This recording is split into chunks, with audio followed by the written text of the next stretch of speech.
아침 우리에게 주시는 하나님의 말씀은 마태복음 18장 15절로 20절까지 말씀입니다. 신약 성경 30면 마태복음 18장 15절로 20절까지의 말씀을 제가 봉독하도록 하겠습니다. 이 기록된 계시의 말씀을 봉독할 때에 지금도 살아 계셔서 우리 각 사람 심령 안에 실체로 거하시는 주님의 음성을 친히 들으시기 바랍니다. 내 형제가 죄를 범하거든 가서 너와 그 사람과만 상대하여 권고하라. 만일 들으면 내가 내 형제를 얻은 것이요 만일 듣지 않거든 한두 사람을 데리고 가서 두세 증인의 입으로 말마다 정참케 하라. 만일 그들의 말도 듣지 않거든 교회의 말하고 교회의 말도 듣지 않거든 이방인과 세리와 같이 여기라. 진실로 너희에게 이르노니 무엇이든지 너희가 땅에서 매면 하늘에서도 매일 것이요 무엇이든지 땅에서 풀면 하늘에서도 풀리리라. 진실로 다시 너희에게 이르노니 너희 중에 두 사람이 땅에서 합심하여 무엇이든지 구하면 하늘에 계신 내 아버지께서 저희를 위하여 이루게 하시리라. 두세 사람이 내 이름으로 모인 곳에는 나도 그들 중에 있느니라. 아멘. 오늘 본문 말씀은 모처럼 우리 신앙생활에 조금 도움이 되고 비교적 이해도 쉽게 되는 본문입니다. 앞으로 그러니까 믿는 사람 중에서 죄를 범하면 이렇게 하면 되겠다 그런 생각이 들 정도로 그냥 우리 실생활에 밀접한 본문처럼 보입니다. 그런데 오늘 본문을 좀 깊이 있게 생각하면 우리가 생각했던 그런 본문하고는 전혀 다른 문제라는 것을 알게 됩니다. 우선 15절에 보시면은 내 형제가 죄를 범하거든 다른 사람에게 말하지 말고 단 둘이서만 해결을 해라. 이렇게 이야기를 하고 있죠. 그런데 이제 단 둘이 이야기를 해도 듣지 않으면은 그럼 이제 16절에 두세 사람을 더 데리고 가서 그러니까 정인으로 세워라. 그래서 해결해라. 그래도 듣지 않으면은 17절에 이제 교회에다가 말을 하고 이제 교회 말도 안 들으면 이방인과 세리처럼 여겨라. 이렇게 이제 세 번의 기회를 주는 거죠. 그러니까 이제 죄를 범하는 걸 분명히 아는데 그거를 이야기를 해도 안 듣고 끝내 이제 교회의 말을 해도 말을 안 들으면은 이방인과 세리처럼 여겨라. 이런 이야기가 되는데 그런데 이게 이제 일반 교회에서도 설교를 할 때 이런 식으로 그렇게 이야기를 합니다. 그러니까 조용히 해결을 하다가 안 되면은 구역장한테 보고하고 구역장 말도 안 들으면 이제 목회자, 목사나 담당 전도사한테 말을 해서 그래도 시정이 안 되면 그 사람을 이렇게 내쫓는다. 이런 식으로 설교를 합니다. 그런데 오늘 본문에서 좀 이상한 점이 뭐냐면은, 그러니까 이렇게 세 번의 기회를 주고 분명히 이제 죄를 범하는 사실이 있어요. 그런데 교회 말도 안 듣는 사람에게 내리는 최종적인 벌칙이 뭐냐면은 그냥 이방인과 세리로 여기는 겁니다. 이게 최종 벌칙이에요.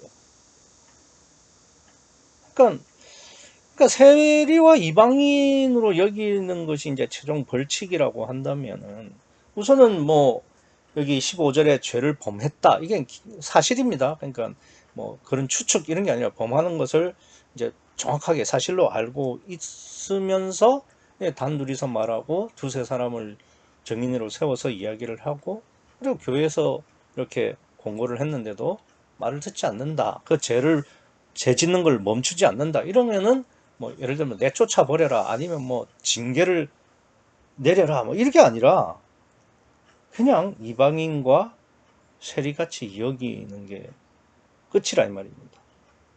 뭔가 좀 이상하지 않습니까?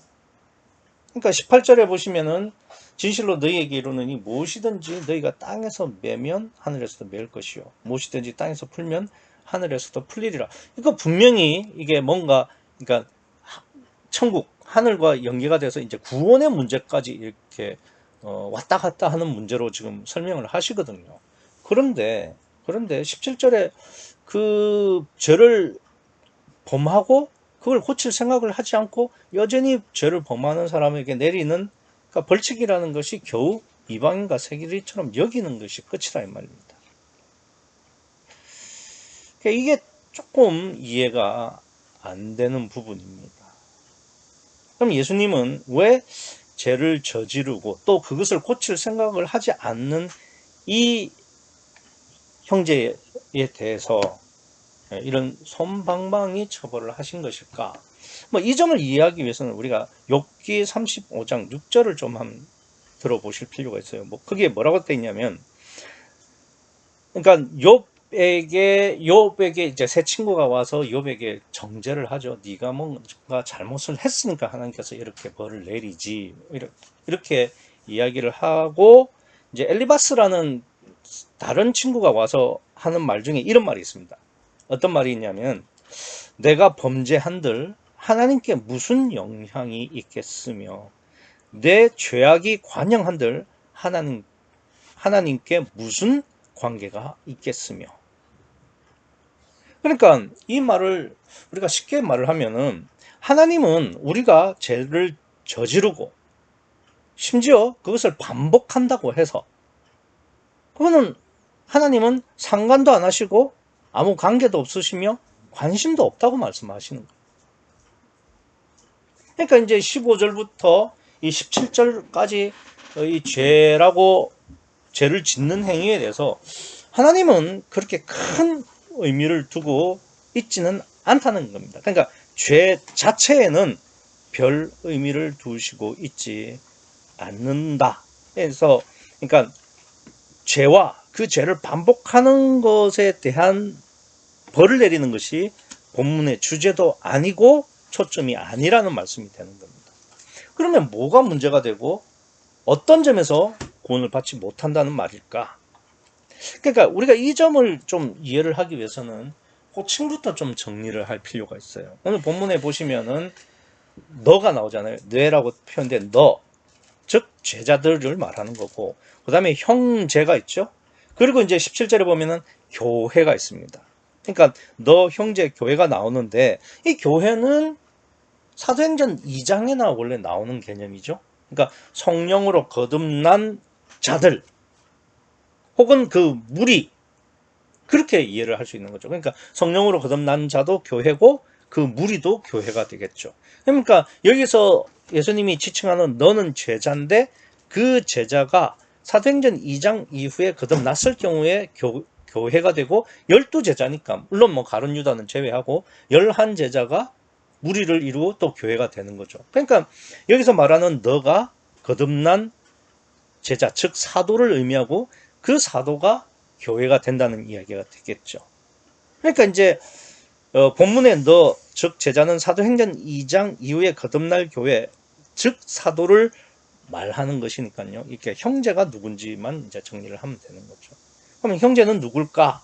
그러니까 문맥으로 보면 그 앞에 그 앞단락에서 소자, 그러니까 자기를, 그러니까 사절에 보면 자기를 낮추는 그게 누구냐면 소자가 되죠. 그런데 이 소자는 어떤 존재냐면 6절에서 보면은 누구든지 나를 믿는 이 소자 중 하나를 실족해 하면이라는 말씀을 보면 알 수 있듯이, 이 소자는 그러니까 자기를 낮추는 그의, 즉 심령이 낮아진 자이면은 틀림이 없지만 아직 천국에 가는, 그러니까 거듭난 자가 아니라는 거죠. 그러니까 그 스칸달론, 즉 지옥에 갈 수도 있다는 거죠. 그러니까 천국과 지옥이 아직 확정이 되지 않은 심령, 그렇지만 심령이 낮아져 있는 심령, 이런 뜻이 되겠습니다. 그러니까 낮아진 심령이 돼 아직 거듭나지는 못한 심령이 바로 소자이고, 오늘 본문에서는 형제가 될 수 있는 거죠. 그러니까 이제 이 형제가 죄를 범한다 이거예요. 그래서 그 정리를 하면 여기서 본문에서 말하는 너는 거듭난 제자, 즉 교회이면서 사도를 의미하는 것이고, 형제는 낮아진 마음이지만 아직 거듭나지 못한 심령을 의미한다. 이렇게 정리가 될 수 있는 겁니다. 그러면 아직 거듭나지 못한 형제가 거듭난 사도의 말, 즉 교회의 말을 듣지 않는 게 뭐가 문제가 되는 것일까? 여기에 쓰인 죄는 그 앞단락에서 예수님이 말씀하셨던 실족, 즉 반드시 지옥 가는 죄인 스칸달론이 아니라, 오늘 본문에서 15절에 내 형제가 죄를 범하거든 할 때 이 죄는 하마르티아입니다. 하마르티아는 어떤 죄냐면은 자범죄라고 해서, 이 자범죄라는 것은 우리가 살아가면서 지을 수 있는 모든 죄를 말하는 겁니다. 그러니까 이 행위 자체는 지옥에 갈 죄는 아니라는 거죠. 그러면 이 형제가 지금 죄를 자꾸 범하면서 단둘이도, 두세 사람의 증인도, 교회의 말도 듣지 않는 게 뭐가 문제냐 이겁니다. 이 말이 되겠죠. 그러니까 죄 자체는, 하마르티아 자체는 지옥 갈 죄는 아닌데, 그러니까 뭐가 문제가 되느냐.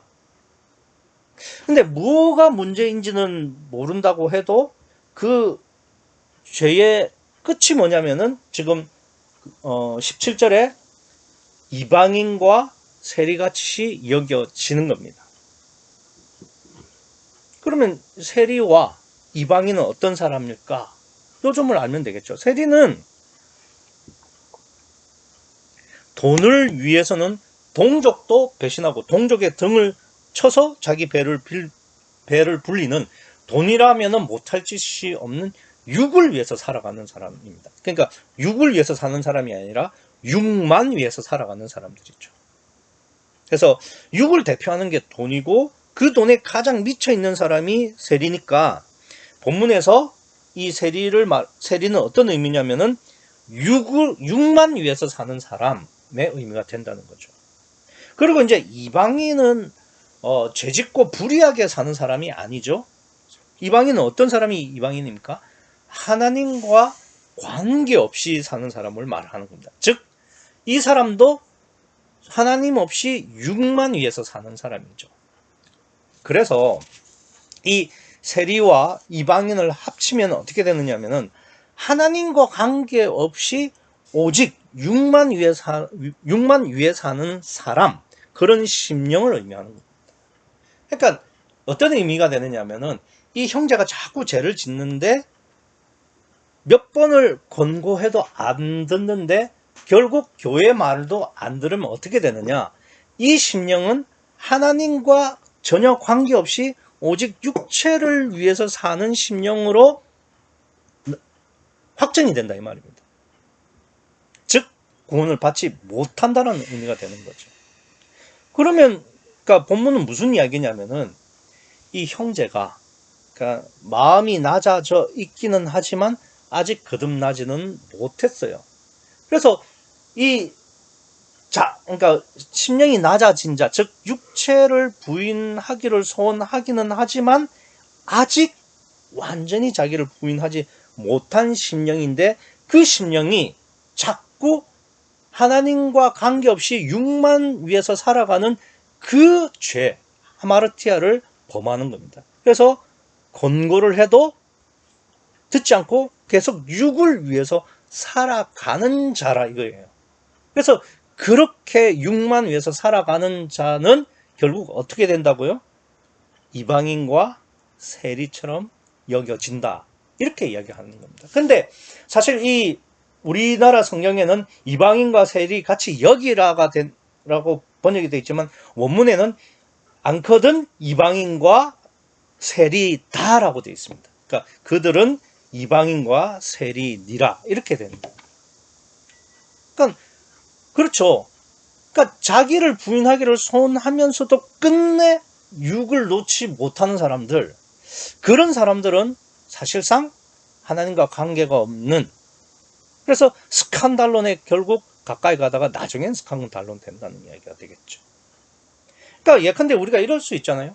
우리가 물질신앙 위해서 하나님께서 물질신앙을 줄 수가 있어요. 그래서 물질신앙에 웬만큼 낮아질 수도 있고 또 자기를 부인할 수도 있죠. 그런데 그런 가운데서도 여전히 물질을 놓지 않을 수 있지 않냐 이거예요.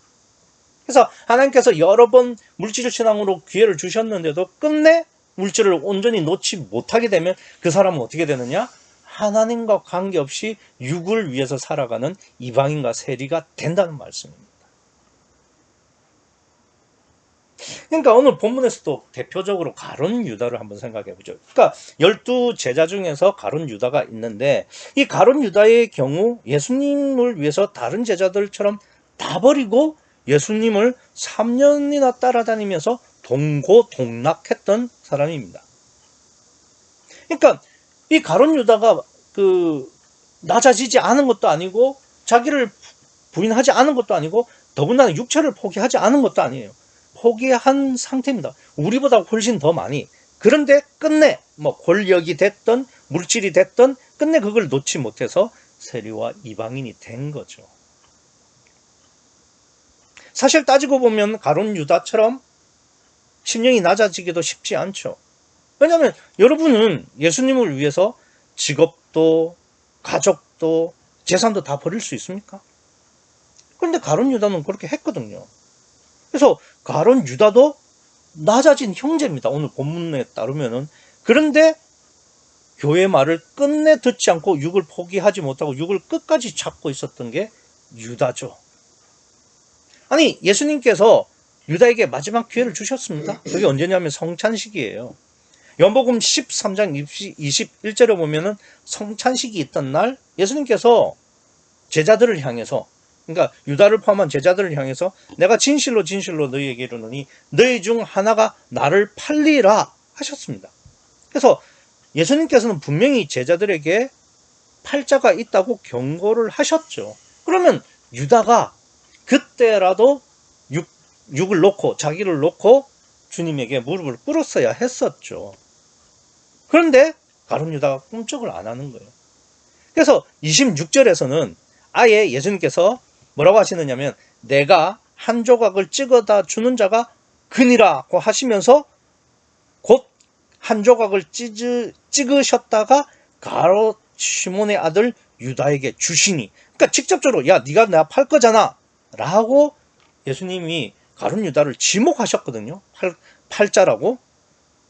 그렇게 마지막 경고를 했는데도 가룟 유다는 돌이키지 않고 육을 위해서 제사장한테 가는 거예요.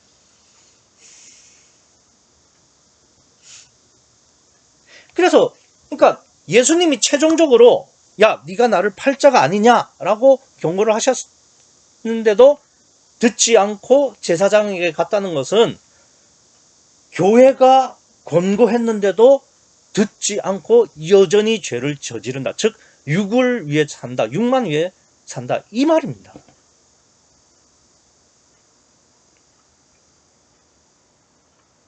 그래서 예수님께서 이 가룟 유다를 향해서 이방인과 세리처럼 여기시는 게 뭐냐면은 마태복음 26장 24절에 보면은 인자는 자기에 대하여 기록된 대로 가거니와 인자를 파는 그 사람에게는 화가 있으리로다 라고 하신 다음에 그냥 아예 그 이방인과 세리처럼 확정하시는 게 뭐냐면은 그러니까 너는 차라리 나지 아니하였다면 제게 좋을 뻔하였느니라. 아예 그냥 야 너는 지옥 간다라고 이방인과 세리로 여기시는 겁니다. 그러니까 우리도 마찬가지죠. 우리가 이제 성경을 읽고 구유복음을 알고 있잖아요. 그리고 구유복음의 핵심이 육을 부인하는 것이고 또 성령으로 거듭나는 겁니다. 그런데도 육을 부인하지 못하고 끝까지 육을 쥐고 끝까지 가는 사람은 어쩔 수 없죠. 세리와 이방인이 되죠. 그런데 구유복음에 동의해서 구유복음 안에서 신앙생활을 한다는 것은 자기를 부인하기를 원하거나 이미 자기를 낮춘 그 이와 같은 소자 즉 형제라 이 말입니다. 그럼에도 불구하고 구원받은 건 아니죠. 그런데 하나님께서 계속 기회를 주시는 거예요. 야, 너 좀 육을 위해서 살고 있지 않냐? 육을 위해서 살고 있지 않냐? 이렇게 계속 기회를 주시는 겁니다. 깨질 기회, 되돌이킬 수 있는 기회. 그런데도 끝까지 말을 안 듣는 거죠.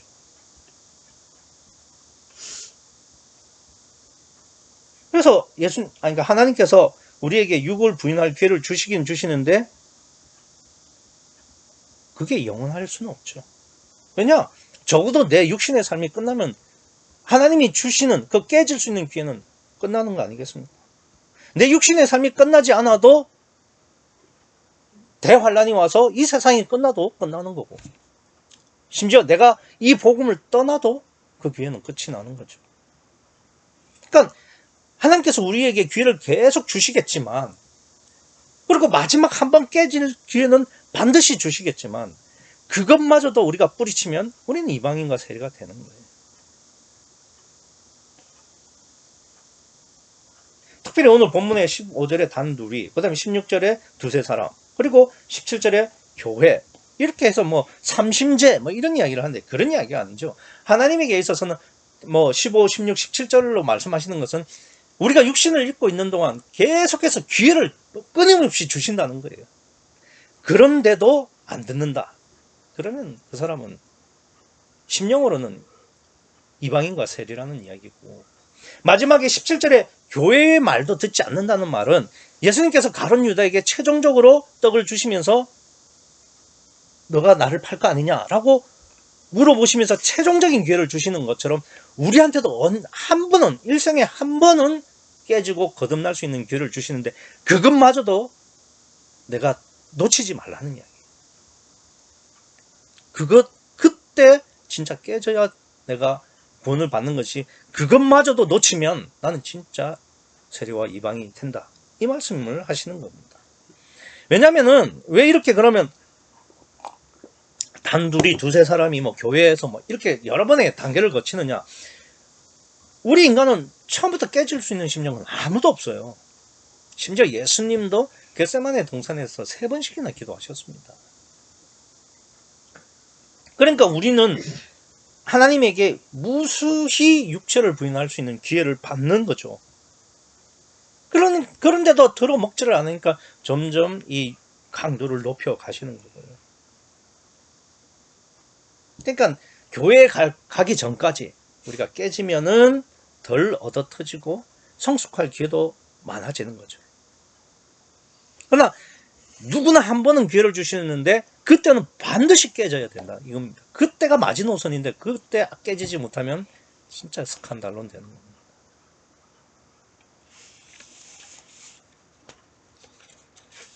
그래서 하나님이 기회를 주실 때 깨지고 거듭나야 된다. 그렇지 못하면 세리나 이방인이 되어서 그냥 스칸달론 돼서 구원받지 못한다 이 말입니다. 여기까지를 이해하시면 18절의 내용은 뭐 조금 지금까지 내용하고는 조금 엉뚱한 이야기처럼 보여요. 진실로 너희에게 이르노니 무엇이든지 너희가 땅에서 매면 하늘에서도 매일 것이요 무엇이든지 땅에서 풀면 하늘에서도 풀리리라. 뭐 이게 17절까지 내용하고는 조금 다른, 약간 굴곡이 있는 듯한 말씀처럼 여겨질 수 있는데, 근데 앞에서 그러니까 그 육체를 놓는 거, 육을 포기하는 거, 육을 부인하는 자만이 그러니까 구원을 받을 수 있다. 이런 원리를 설명했다면 18절은 그렇게 어렵지가 않아요. 왜냐하면은 이 18절의 내용이 주기도문에서 말씀하시는 뜻이 하늘에서 이룬 것 같이 땅에서 이루어지다 이거거든요. 그거 아닙니까? 그런데 제가 그 주기도문 설교를 할 때 이런 말씀을 드렸어요. 주기도문은 원칙적으로 거듭난 자만이 할 수 있는 기도다. 왜?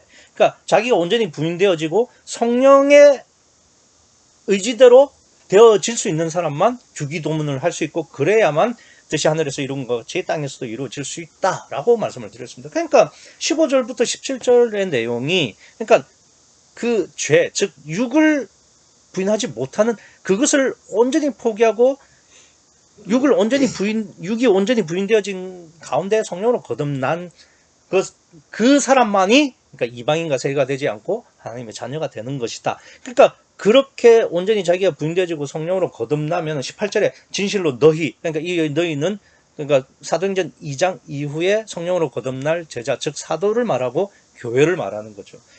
그러니까 너희에게로는 무엇이든지 너희가, 교회가, 사도가 땅에서 매면 하늘에서 매일 것이요 무엇이든지 땅에서 풀면 하늘에서도 풀리리라. 이게 뜻이 하늘에서 이룬 것 같이 땅에서도 이루어지다랑 똑같이 동일한 원리가 되고 내용이 된다 이 말이 되는 겁니다. 그래서 그 앞단락에 보면은 너희에게 겨자씨 한 알의 믿음이 있으면 산을 들어 던지라 해도 그대로 될 거죠. 당연히 된다 이겁니다. 왜냐? 성령이 하시기 때문에. 그러니까 내가 하는 게 아니라 성령이 하시기 때문에 뜻이 하늘에서 이룬 것 같이 땅에서도 이루어질 수 있다라는 이야기가 되는 겁니다. 그래서 18절은 그냥 15절에서 17절에서 형제 중에서 그러니까 죄를 범하지 않고 오히려 육을 부인해서 성령으로 거듭난 자가 되면은 18절에 그러니까 여기에 있는 제자, 즉 거듭난 제자인 사도와 교회처럼 이렇게 될 수 있다는 이야기가 되는 거고요. 그래서 19절에 보시면은 이런 말씀을 하고 있죠. 진실로 다시 너희에게 이르노니 너희 중에 두 사람이 땅에서 합심하여 무엇이든지 구하면 하늘에 계신 내 아버지께서 저희를 위하여 이루게 하시리라. 그러니까 18절에 대한 보충 설명이죠. 그래서 19절에 보시면 진실로 다시 너희에게, 그러니까 되풀이해서 18절을 너희에게 말하면 이렇다가 되겠죠. 그런데 여기서 중요한 것은 뭐냐면은 19절에 너희 중에 두 사람이라고 되어 있어요. 두 사람. 왜 한 사람이 땅에서 합심해서 기도하면 안 되고 두 사람이어야 될까? 이 점이 중요한 거죠. 근데 보세요. 두 사람도 좋고 세 사람도 좋아요. 얼마든지 숫자는 상관없습니다. 어쨌든 나 혼자가 아니라 두 사람 이상이면 되는 거죠. 근데 왜 두 사람이라고 하시느냐? 그러니까 여기 보시면 두 사람이 땅에서 합심이라고 되어 있잖아요. 합심. 그러니까 이 합심이라는 것이 뭐냐면 마음과 마음을 모은다. 하나의 마음이 된다는 거죠. 근데 보세요. 두 마음이 한 마음이 되려고 하면은 무엇가 가장 전제가 되어야 될까요? 그렇습니다. 그러니까 자기 부인이 전제가 되어야 되죠. 자기를 부인하지 않으면은 두 마음이 결코 절대 한 마음이 될 리가 없죠.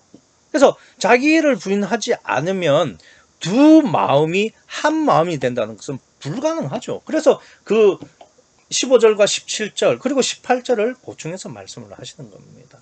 그러니까 자기가 부인되어진 자가 성령으로 거듭나면 18절과 같이 뜻이 하늘에서 이룬 것 같이 땅에서도 이루어지는, 그러니까 땅에서 매거나 풀면 하늘에서도 매이거나 풀릴다라는 말씀을 하시는 거죠.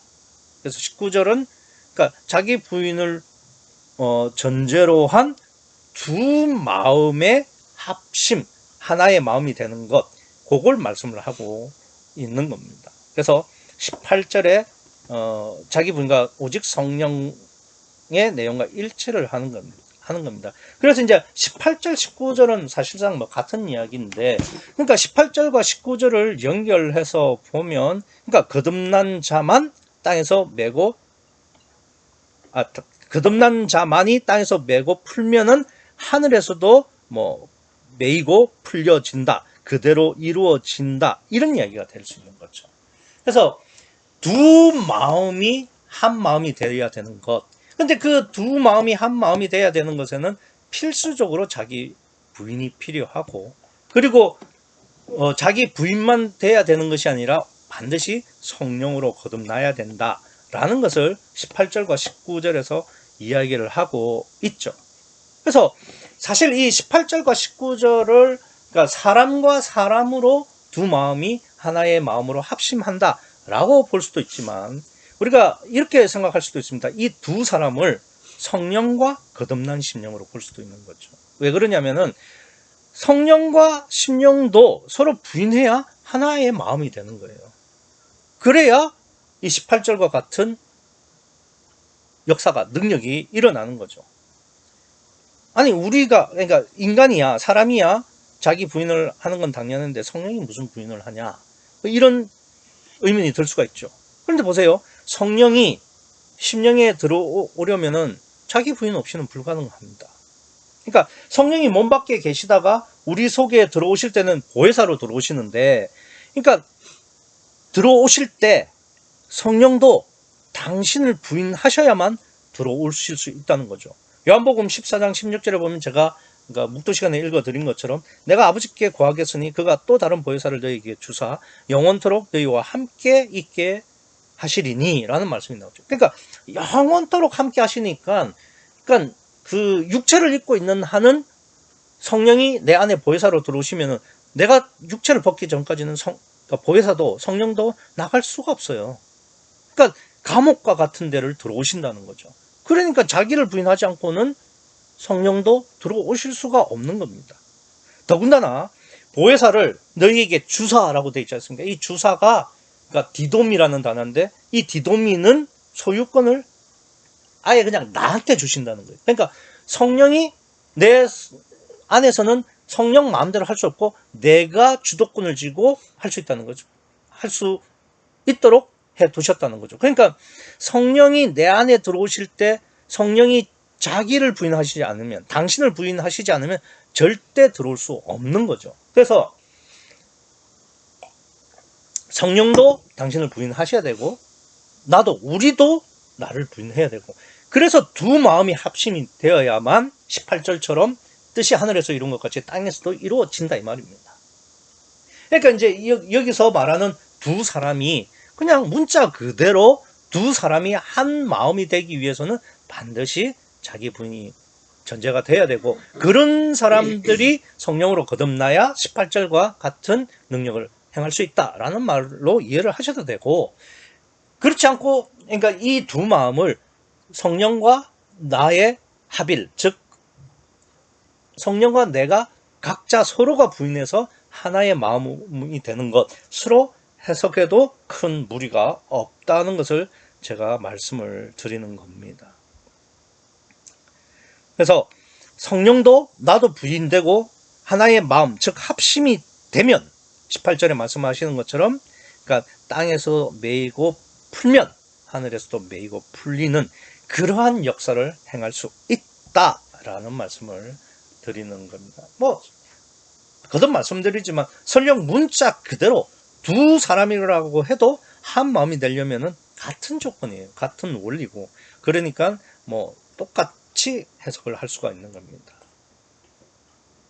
그런데 이제 마지막 절 20절에 보시면은 두세 사람이 내 이름으로 모인 곳에는 나도 그들 중에 있느니라 라고 하고 계십니다. 그러니까 15절에서 17절을 말씀하신 다음에 18절 넘어갈 때 약간 조금 굴곡이 있고, 18절 19절을 말씀하신 다음에 20절로 넘어갈 때도 조금 매끄럽지 않게 넘어갑니다. 그러니까 이 20절이 조금 엉뚱한 형태로 나온 거죠. 그런데 여기서 우리가 20절을 보통 어떻게 해석을 하느냐면은, 그러니까 두세 사람이 모이면 거기에 예수님도 주님도 함께 하신다, 뭐 이렇게 해석을 합니다. 근데 저는 이 해석에 대해서 조금 반대죠. 왜 그러냐면은, 그러니까 본문은 그냥 두세 사람이 모인 곳이 아니에요. 두세 사람이 내 이름으로 모인 곳이에요. 그냥 단순히 두세 사람이 모였다 이게 아닙니다. 그러니까 두세 사람이 무엇 때문에 모였냐? 그러니까 내 이름으로, 내 이름 때문에, 내 이름으로 인해서, 내 이름에 의해서 이렇게 모였다는 조건이 달려 있는 거죠. 거기에 예수님도 함께 하신다는 겁니다. 그래서 그러면 여기에 지금 두세 사람이 내 이름으로 모인 곳에는 나도 그들 중에 있다라고 되어 있는데, 그러니까 이 두세 사람이 내 이름으로 모였다라는 말 자체가 어떤 의미냐면은, 그러니까 우리가 모이는 거, 누구를 만나는 거, 우리가 모이는 거, 이것도 그냥 내 의지와 내 뜻대로 내 뜻대로 모이는 게 아니고 주님의 이름으로, 그러니까 주님의 이름 때문에, 주님에 의해서, 주님이 원하셔서 모이게 된다 이겁니다. 그러니까 간단하게 말하면 이런 겁니다. 우리가 사람을 만나는 것도 내가 원해서 만나는 것이 아니라 주님의 뜻대로, 주님의 이름에 의해서 만나라 이겁니다. 성경에 보면 너는 먹고 마시든지, 무엇을 먹고 마시든지 주를 위하여 하라 라는 말씀이 있습니다. 그러니까 보세요. 우리가 사람을 만나는 것도 주의 이름으로 만나고, 먹고 마시는 것도 주님을 위해서 하는 거예요. 그러니까 앞에서 계속해서 죄의 문제가 육체를 부인하지 못하는 문제. 그리고 육체를 부인하고 성령으로 거듭나면은 18절에 땅에서 메고 풀면은 하늘에서 메이고 풀리는 것. 그래서 그 19절에 두 마음이 합심하는 것. 즉 성령과 내가 서로가 부인된 가운데 하나의 마음이 되는 것. 그러면은 뜻이 하늘에서 이룬 것 같이 땅에서도 이루어지는 그 믿음, 그 심령의 상태, 그게 바로 내 이름으로 모이는 거죠.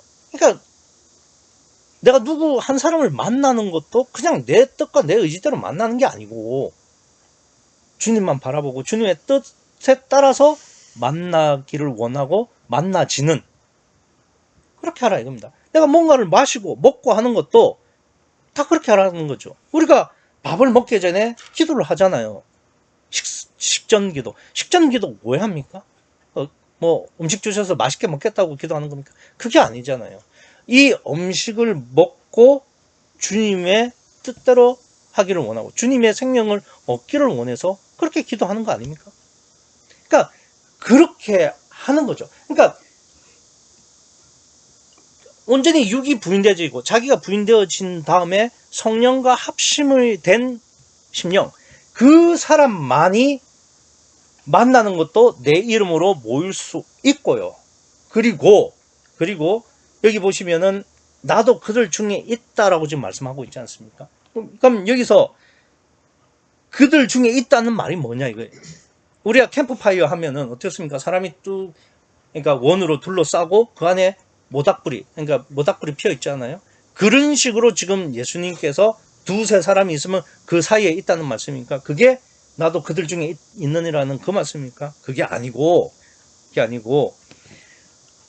여기서 함께 있다라는 말은 헬라어로 디소스라는 단어인데, 이 디소스라는 말은 누가복음 8장 7절을 보면은 이렇게 말하고 있습니다. 씨 뿌리는 부유에서요, 씨가 덜어는 딸기 속에 들어갔다. 그러니까 가시떨기라는 딸기가 아니라 가시떨기 속에 들어갔다는 거죠.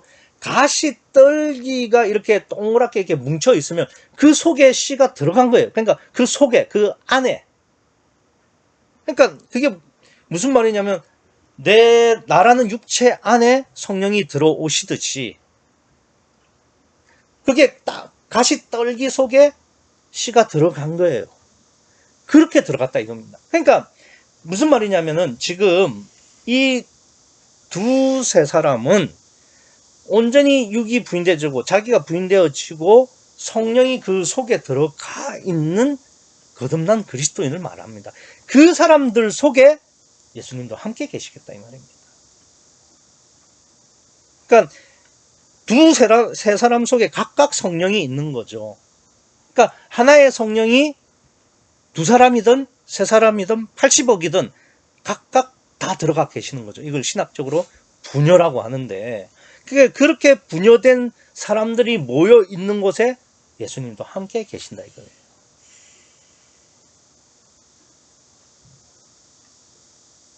뭘 말씀하시고자 하는 거냐? 20절은 그러니까 자기가 온전히 부인되어지고 성령으로 거듭난 사람은 사람 하나 만나는 것도 주님의 이름으로, 그러니까 주님의 뜻대로 만난다는 겁니다. 먹고 마시고 자고 모든 것이 주님의 뜻대로 되어지는 게 거듭난 자의 믿음이라 이거죠. 그럼 그렇지 않은 사람은 15절부터 17절 사이에 있는 사람이죠. 죄를 범하는데 계속해서 범하는 거죠. 하나님께서 계속 기회를 주시는데도 계속 범하는 거죠. 그래서 하나님께서 기회를 주시다 안 돼서 마지막으로 딱 한 번 기회를 주셨는데 그때도 안 들었나? 세리와 이방인이 되는 겁니다. 그러니까 여기 형제가 죄를 범하는 것이 실제로 죄이기도 하겠지만 그 죄의 내용은, 본질은 육에 잡혀 있다는 겁니다. 근데 이 형제가 심령이 낮아진 존재이기 때문에 여기서 말하는, 본문에서 말하는 이 죄의 구체적이고 본질적인 내용은 뭐냐면은 육체를 놓지 못하는 거. 근데 육체를 놓고 성령으로 거듭난 자는 18절처럼 하늘에서 땅에서 메고 풀면 하늘에서 메고 풀릴 수 있는 그러한 능력으로 살 수 있을 뿐만 아니라 실제로 20절처럼 자기의 모든 것을 주님의 이름을 위하여 한다 이겁니다.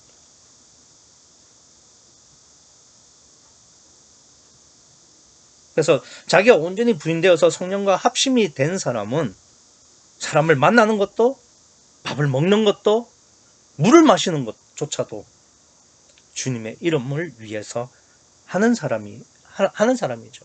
그러나 나는 내가 거듭났는지 알 수 없잖아요. 그러니까 모이든 먹고 마시든 늘 주님만 바라보기를 소원하는 믿음으로 주님만 의식하면서 자기 부인을 소원해야 되는 거죠. 그래서 결론적으로 늘 내가 빈대지기를 소원하면서 또 기도하는 마음으로 주님만 의식하고 먹고 마시는 그러한 심령이 되셔서 성령과 하나가 되는 합심이 되는 심령이 되시기를 바랍니다. 그래서 성령과 합심이 된 심령이 되셔서 땅에서 풀고 메이는 게 곧 하늘에서 풀리고 메이는 그런 능력의 삶을 사시는 여러분과 제가 되기를 간절히 바랍니다. 기도하시겠습니다.